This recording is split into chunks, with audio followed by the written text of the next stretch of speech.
ជំរាបសួរពុកម៉ែបងប្អូនហ្នឹងហើយខានមកលេងសិស្សបងប្អូនបទុមស្រីរតចង់ចិត្តកន្លះខែឥឡូវមកមើលរួចបាត់បងប្អូនអែមពីរខាងនេះខាងខ្ញុំថតណាខាងហ្នឹងសាច់មាសសុតហើយខាងនោះលើក្តារសៀវក្បែរអ៊ំឈើនោះគាត់លើក្តារសៀវ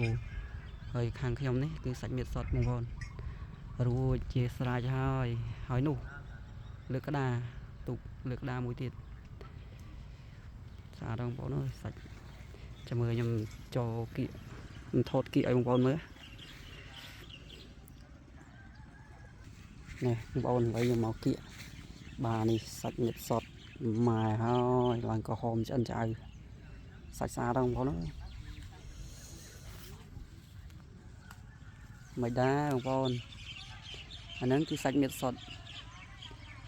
ស្អាតអត់ប៉ុណ្ណេះ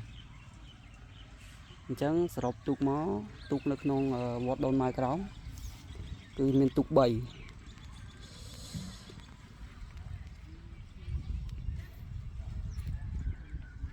ហ្នឹងហើយបងប្អូននៅស្រុកភូមិយើងឃុំទលេបាត់ចាំស្រាមអ្នកមួយផងមិនដែរទូកហ្នឹង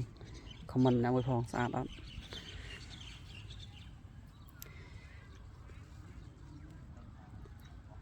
bây giờ nó mua tôi phải អត់មានវាចទៅណាបងប្អូនអើយស្អាតណាស់ ba giờ tôi đưa tao rồi em phải alo alo ខាងនោះហើយ anh nhàនេះមើលទៅ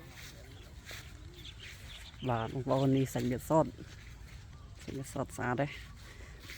បងប្អូនដែលនៅក្នុងឃុំទលេបាត់ចាំជួយស្រាមអ្នកមួយផងនេះទូកវត្តយើងគឺរួចអស់ហើយ2ណារួចអស់អលីងគ្មាននេះទេហើយស្អាតណាស់បងប្អូនអើយនេះសាច់មាសសុតចាំតិចទៀតខ្ញុំទៅថតលើក្តារសៀវឲ្យមើល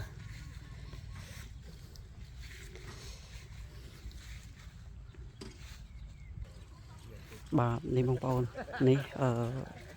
លើក្តារសៀវម្លឹកក្តារសៀវ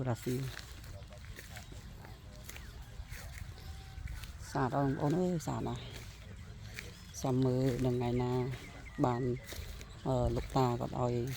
ដាក់សាកដាក់អីយើងអត់ដឹងទេចាំដឹងខ្ញុំផ្ដំនឹងតាមក្រោយ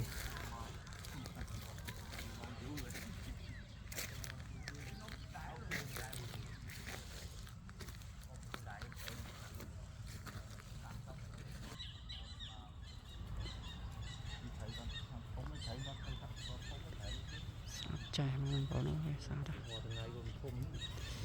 នឹងក្តារសៀវម្លឹក